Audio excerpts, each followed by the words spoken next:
தமிழ் சினிமாவில் 50 ஆண்டு காலமாக தவிர்க்க முடியாத சக்கரவர்த்தியாக வலம் வருபவர் சூப்பர் ஸ்டார் ரஜினிகாந்த்.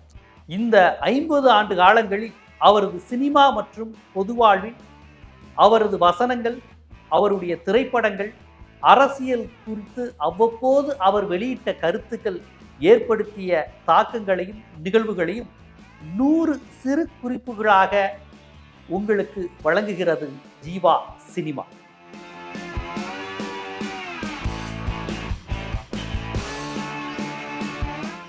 அபூர்வ ராகங்கள் படத்தில் ரஜினி அறிமுகமாகும் காட்சியில் சுருதி வேதம் என்று எழுத்து போடுவார்கள். கேட் திறக்கும் முதல் காட்சியிலேயே படு ஸ்டைலாக நடித்திருப்பார் ரஜினிகாந்த். ரஜினிகாந்த் என்ற பெயரின் அர்த்தம் தெரியுமா? இரவின் நிறம் என்பதுதான் ரஜினிகாந்த் என்ற பெயரின் அர்த்தம். தனது 2வது படமான 3 முடிச்சில் வில்லன் கதாபாத்திரத்தில் படு ஸ்டைலாக நடித்து மிரட்டினார் ரஜினி. புவனா ஒரு கேள்விக்குறி படத்தில் விரக்தியின் உச்சத்திற்கே செல்லும் கதாபாத்திரமாய் வாழ்ந்திருப்பார் ரஜினி. 16 வயதினிலே படத்தில் பரட்டை கதாபாத்திரம் இன்று வரை அவரின் அடையாளமாகவே இருக்கிறது. ஆடுபுலி ஆட்டத்தில் இதுதாண்டா ரஜினி ஸ்டைல் என்ற வசனத்தை அன்றைய பெண்களும் ரசித்தனர். இயக்குனர் மகேந்திரன் இயக்கிய முள்ளும் மலரும் திரைப்படம் ரஜினிகாந்தின் தனித்துவமான படங்களில் முதன்மையான இடத்தை பெறுகிறது. முள்ளும் மலரும் படத்தில் ரஜினி ஏற்ற காளி கதாபாத்திரத்தை வேறு யாராலும் செய்திருக்க முடியாது என்று கூறினார் இயக்குனர் மகேந்திரன். எம்ஜிஆர் ஆட்சியில் ராமன் ஆண்டாலும் ராவணன் ஆண்டாலும் என்று ரஜினி பாடியது சர்ச்சையானது. ஆம், எம்ஜிஆர் அவர்களின் பேரே எம்ஜி ராமச்சந்திரன் தானே. அலாவுதீனும் அற்புத விளக்கும் படம்தான் ரஜினிகாந்தும் கமலஹாசனும் இணைந்து நடித்த கடைசி திரைப்படம். ரஜினிகாந்த் நடித்த 1000 ஜென்மங்கள் திரைப்படம் சூப்பர் நேச்சுரல் த்ரில்லர் என அன்றைய காலத்தில் பாராட்டப்பட்டது. தீ என்ற ரஜினிகாந்தின் தொடக்க கால திரைப்படத்தில் நக்சல்பாரி சித்தாந்தத்தை போதிக்கும் சுப்பண்ணா சொன்னாரண்ணா என்ற பாடலை பாடுவார் ரஜினிகாந்த். ரஜினிகாந்தின் முதல் முழு நீள நகைச்சுவை திரைப்படம் தில்லுமுள்ளு. அந்த திரைப்படத்தில் மீசை இல்லாமல் நடித்து ரசிகர்களை கவர்ந்தார் ரஜினிகாந்த். ரஜினிகாந்த் பெண் பித்தராக நடித்தும் ஃபேமிலி ஆடியன்ஸை ஈர்த்த திரைப்படம் என்றால் அது நெற்றிக்கண். வேறொரு நடிகர் இப்படி ஒரு உமனைசர் கதாபாத்திரத்தில் நடித்திருந்தால் இந்த அளவு பெண்கள் விரும்பியிருப்பார்களா என்பது சந்தேகமே. இராணுவ வீரன் திரைப்படம் மூலம் சத்யா மூவிஸுடன் கூட்டணி சேர்ந்தார் ரஜினிகாந்த். எம்ஜிஆர் நக்சல் ஆபரேஷன் நடத்திய போது அதனை நியாயப்படுத்தி நக்சல் எதிர்ப்பை பேசிய திரைப்படம்தான் ஆர்.எம். வீரப்பனின் இராணுவ வீரன். 80களின் தொடக்கத்தில் கண்தானம் செய்து கண்தான பிரச்சாரத்தையும் செய்தவர் ரஜினிகாந்த். தனிக்காட்டு ராஜா, பாயும் புலி, ரங்கா என BNC சென்டர் ரசிகர்களை 80களின் தொடக்கத்தில் தக்க வைத்தார் ரஜினிகாந்த். 3 முகம் திரைப்படத்தில் ரஜினிகாந்த் பேசிக்கொண்டே சிகரெட் பிடிப்பது ஸ்டைலின் உச்சகட்டமாக அன்று பேசப்பட்டது. சாராய சாம்ராஜ்யத்தை அழிப்பது போல் எம்ஜிஆர் ஆட்சியில் வெளிவந்த திரைப்படம் 3 முகம் என்பது குறிப்பிடத்தக்கது. 3 முகம் படத்திற்கு பிறகு இந்து குடும்பங்களில் கூட அலெக்ஸ் என்று பெயரிடத் தொடங்கினர். அந்த அளவிற்கு ரஜினிகாந்தின் அலெக்ஸ் பாண்டியன் கதாபாத்திரம் தமிழ்நாட்டில் பிரபலமானது. எம்ஜிஆரில் தொடங்கிய சாண்டோ சின்னப்பத்தேவரின் திரை வாழ்க்கை ரஜினிகாந்துடன் முடிவுற்றது. சாண்டோ சின்னப்பத்தேவரின் கடைசி திரைப்படம் ரஜினிகாந்த் நடித்த தாய் மீது சத்தியம். நல்லவனுக்கு நல்லவன் படத்தில் சிறந்த நடிகருக்கான பிலிம்பேர் விருதினை முதன்முறையாக பெற்றார் ரஜினிகாந்த். தம்பிக்கு எந்த ஊர் படத்தில் ரஜினிகாந்த் பாம்பை பார்த்து பயப்படும் காட்சி ஹைலைட். அதற்கு பிறகு சென்டிமெண்டாக ரஜினிகாந்த் தன்னுடைய படங்களில் பாம்பை ஒரு காட்சியிலாவது கொண்டு வர வேண்டும் என்று நினைத்தார். ரஜினிகாந்த் உருவாக்கிய பாம்பு சென்டிமெண்ட் விஜய், தனுஷ் என அடுத்த தலைமுறைக்கும் தொடர்கிறது. ரஜினிகாந்தின் 100வது திரைப்படம் ராகவேந்திரா மிகப்பெரிய ஹிட் இல்லை என்றாலும் ரஜினிக்கு தனிப்பட்ட முறையில் அவருக்கு திருப்தியை கொடுத்தது. சிவாஜி ரஜினிகாந்த் கூட்டணியில் 85ஆம் ஆண்டின் மிகப்பெரிய வெற்றி படம் படிக்காதவன்.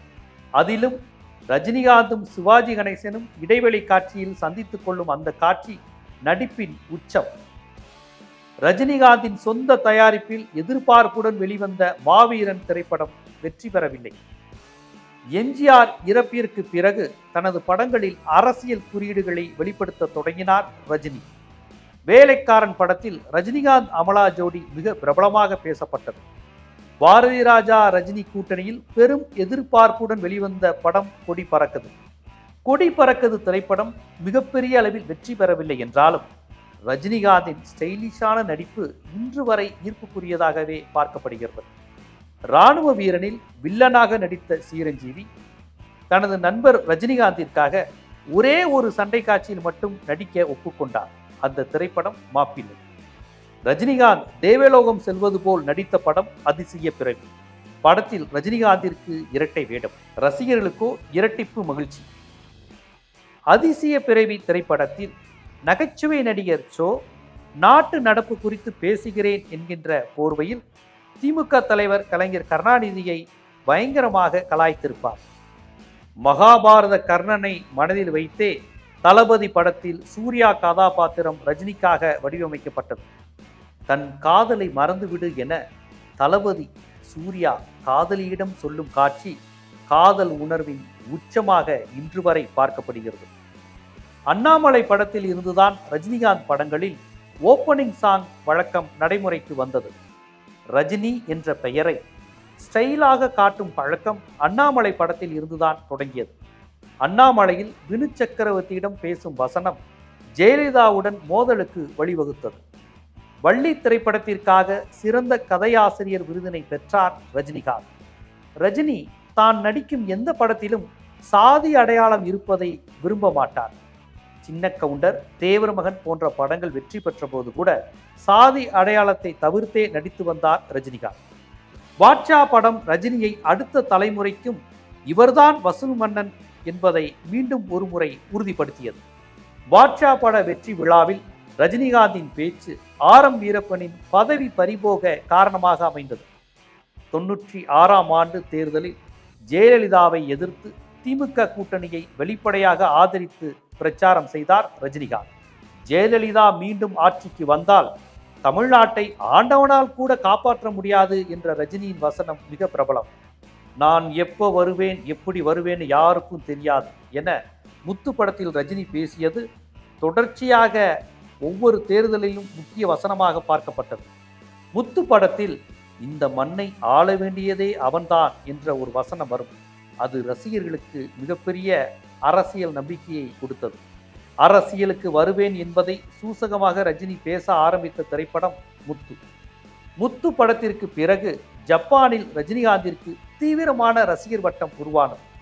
96ஆம் ஆண்டு தேர்தல் சமயத்தில் ரஜினி கொடுத்த தொலைக்காட்சி பேட்டி மிக பிரபலம்.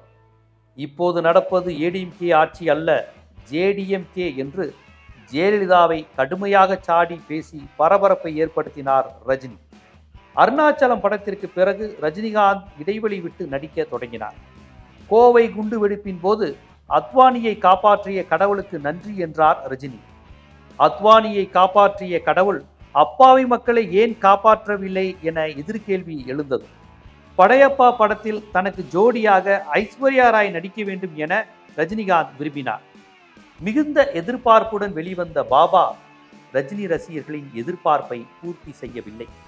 பாபா படத்தின் தோல்வியால் ரஜினியின் எதிர்காலம் முடிந்துவிட்டது என்று பலரும் வெளிப்படையாகவே விமர்சிக்க தொடங்கினர். ரஜினிகாந்த் சிகரெட் குடிக்கும் காட்சிகளை பாமக நிறுவனர் ராமதாஸ் கடுமையாக விமர்சித்தார். பாபா படம் வெளியான சமயத்தில் பாமகவினருக்கும் ரஜினி ரசிகர்களுக்கும் மோதல் ஏற்பட்டது. பாபா படத்தில் தன்னுடைய ஆன்மீக அரசியலை பேசியிருப்பார் ரஜினி. லேட்டா வந்தாலும் லேட்டஸ்டா வருவேன் என்று ரஜினி பேசியது அரசியல் பஞ்சாக புரிந்து கொள்ளப்பட்டது. பாபா படத்தில் பெரியார் குறித்த பாடல் வரிகளை நீக்க வேண்டும் என்று கோரிக்கை எழுந்தது. திராவிடர் கழகத்தின் கோரிக்கையை ஏற்று பெரியார் குறித்த வரிகளை உடனே நீக்கினார் ரஜினிகாந்த். காவிரி விவகாரத்திற்காக பாபா படத்தை மேடையில் வைத்து உண்ணாநிலை இருந்தார் ரஜினிகாந்த். காவிரிக்காக உண்ணாநிலை மேடையில் ரஜினி அரசியல் பாதைக்கு செல்கிறார் என்று அப்போது பேட்டியளித்தார் நடிகர் கமலஹாசன். ரஜினியை கன்னடர் என்ற பொருள்படும் வகையில் கருப்பு ஆடு என்று கூறி கடுமையாக அப்போது விமர்சித்தார் இயக்குனர் பாரதி ராஜா. தேர்தல் சமயத்தில் மதுரையில் பாட்டாளி மக்கள் கட்சியினருக்கும் ரஜினி ரசிகர்களுக்கும் மோதல் ஏற்பட்டது. அன்றைய 2004 மக்களவைத் தேர்தலில் இந்த சம்பவம் பரபரப்பாக பேசப்பட்டது. ராமதாஸிற்கு எதிர்ப்பு தெரிவித்த ரஜினி ரசிகர்கள் கடுமையாக தாக்கப்பட்டனர். என் நண்பர் கருணாநிதியிடம் ராமதாஸ் அடைக்கலமாகிவிட்டார் என ரஜினிகாந்த் அப்போது விமர்சித்து பேசினார். 2004 மக்களவைத் தேர்தலில் பாமக வேட்பாளர்களுக்கு எதிராக ரஜினிகாந்த் ரசிகர்கள் பிரச்சாரம் செய்தனர். ரஜினி ரசிகர்களின் எதிர்ப்பையும் மீறி பாமக தான் நின்ற 6 இடங்களிலும் வெற்றி பெற்றது. ஜக்குபாய் பட விளம்பரத்தில் திமுக பாமக கூட்டணியை விமர்சித்து வாசகங்கள் இடம்பெற்றன. இறைவா, நண்பர்களிடம் இருந்து என்னை காப்பாற்று, எதிரிகளை நான் பார்த்துக் கொள்கிறேன் என்பதுதான் அந்த பஞ்ச். KS ரவிக்குமார் இயக்கத்தில் வர இருந்த ஜக்குபாய் பட முயற்சி தொடக்கத்திலேயே நின்றுவிட்டது. பாபாவிற்கு பிறகு 3 ஆண்டுகள் கழித்து படு ஸ்டைலாக என்ட்ரி கொடுத்த திரைப்படம் சந்திரமுகி. சந்திரமுகி படத்தில் இருந்து ரஜினிகாந்த் புகைப்பிடிக்கும் காட்சியில் நடிக்கவே இல்லை. பேட்ட படத்தில் சிகரெட் உடல் நலத்திற்கு கேடானது, என் அனுபவத்தில் சொல்கிறேன் என்று அறிவுரை கூறுவார் ரஜினி. சந்திரமுகி வெற்றி விழாவில் வடிவேலுவின் கால்ஷீட்டை முதலில் புக் பண்ண சொன்னேன் என்று பெருந்தன்மையுடன் சொன்னார் ரஜினி. வீரப்பனை சுட்டு பிடித்ததற்காக ஜெயலலிதாவை தைரியலட்சுமி என புகழாரம் சூட்டினார் ரஜினிகாந்த். வீரப்பன் மரணம், வீராணம், திருட்டு விசிடி ஒழிப்பு என ட்ரிபிள் என ஜெயலலிதாவை பாராட்டி மகிழ்ந்தார் ரஜினி. சங்கர் இயக்கத்தில் சிவாஜி திரைப்படம் மீண்டும் ஸ்டைலான ரஜினியை ரசிகர்களுக்கு கொடுத்தது. 2014 தேர்தல் சமயத்தில் நரேந்திர மோடி ரஜினியின் வீடு தேடி வந்து பார்த்த நிகழ்வு பரபரப்பை கூட்டியது. எந்திரன் 2.0 போன்ற படங்கள் மழலைகளுக்கும் சூப்பர் ஸ்டார் இவர்தான் என அறிமுகப்படுத்தியது. 2017 டிசம்பர் 31ஆம் தேதி தான் அரசியலுக்கு வருவது உறுதி என்று ரசிகர்களுக்கு புத்தாண்டு பரிசு கொடுத்தார் ரஜினி. கபாலி, காலா போன்ற படங்களில் ரஜினிகாந்த் தலித் அரசியல் பேசியிருக்கிறார் என்று கூறி சினிமா ரசிகர்களும் அரசியல் விமர்சகர்களும் ரஜினிகாந்தை வெளிப்படையாக பாராட்டினர். காலா திரைப்படம் இந்துத்துவத்திற்கு எதிரான திரைப்படம் என்று வலதுசாரிகள் பலர் விமர்சனங்களையும் முன்வைத்தனர். 90களின் தொடக்கத்தில் பார்த்த ரஜினி ஸ்டைலை மீண்டும் கொண்டு வந்த திரைப்படம் கார்த்திக் சுப்புராஜின் பேட்ட. 2019 மக்களவைத் தேர்தலில் கமல் ரஜினியிடம் ஆதரவு கேட்டுக்கொண்டே இருந்தார். கமல் கட்சிக்கு கடைசி வரை தனது ஆதரவை ரஜினிகாந்த் தரவே இல்லை, நட்பு மட்டும் தொடர்வதாக கூறினார். 2019 தேர்தல் சமயத்தில் பாரதிய ஜனதாவின் தேர்தல் அறிக்கையை பாராட்டினார் ரஜினிகாந்த். பகிரத யோஜனா என்ற நதிநீர் திட்டத்தை வாஜ்பாய் ஆட்சி காலத்திலேயே தான் ஆதரித்ததாக கூறினார் ரஜினி.